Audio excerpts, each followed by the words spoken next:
સામાન્ય શરદી અને ગળાનો દુખાવો જ્યારે ચાલુ થાય ત્યારે એન્ટીબાયોટિક લેવાય કે નહીં? Hello friends, doctor Rajen Patel, વિશ્વ એન્ટી હોસ્પિટલ.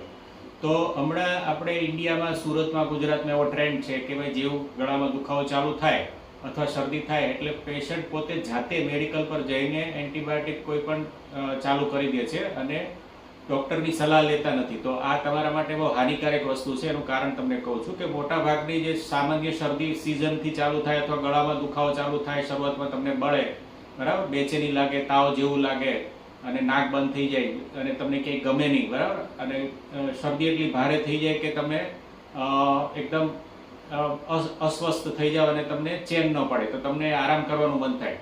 તો આવા કેસમાં એન્ટીબાયોટિક લેવી હિતાવહ નથી, બરાબર છે. એના માટે તમારે 2-3 દિવસ રાહ જોવાની જરૂર હોય છે કે ભાઈ મોટા ભાગે જો વાયરલ ઇન્ફેક્શન છે તો 2-3 દિવસમાં એની જાતે ફરક પડી જવાનો. ત્યાં સુધી તમને જે સિમ્પટમ્સ છે, ધારો કે તાવ છે, તો એના માટે તમે દવા લઈ શકો, બરાબર, અને નાકના ટીપા લઈ શકો જો નાક બંધ રહેતું હોય તો. સામાન્ય શરદીની દવા લઈ શકો, પણ એન્ટીબાયોટિક સ્ટાર્ટ જાતે કરવી નહીં.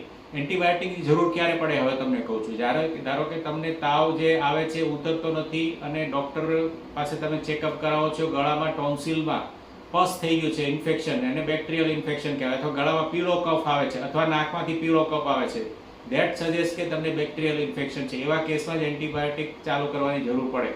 જો તમને આ વિડીયો ગમ્યો હોય તો મારી ચેનલને સબસ્ક્રાઇબ કરો.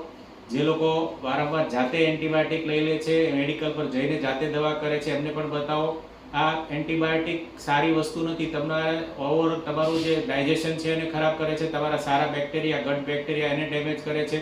અને તમે મોટાભાગે શું કરો છો કે ઇનકમ્પ્લીટ કોર્સ કરો છો. જેનો ધારો કે એન્ટીબાયોટિકનો 5 દિવસનો મિનિમમ કોર્સ હોય, તમે 3 દિવસ 2 દિવસ લઈને બંધ કરી દો છો, તો એ પણ બહુ ભયંકર વસ્તુ છે. એનાથી શું થાય કે તમને ભવિષ્યમાં એ એન્ટીબાયોટિક લાગુ ન પડે, ડ્રગ રેઝિસ્ટન્સ કહેવાય કે ભાઈ તમારા શરીરમાં એવા બેક્ટેરિયા થઈ જાય કે એને સામાન્ય એન્ટીબાયોટિક લાગુ ન પડે. પછી તમારે હંમેશા દર વખતે હાયર એન્ટીબાયોટિક પર જવું પડે. જો આવું બધું તમારે ન થવા દેવું હોય તો તમે એન્ટીબાયોટિક બને ત્યાં સુધી લેવાનું ટાળો. જો તમને વિડીયો ગમ્યો હોય તો મારી ચેનલને સબસ્ક્રાઇબ કરો.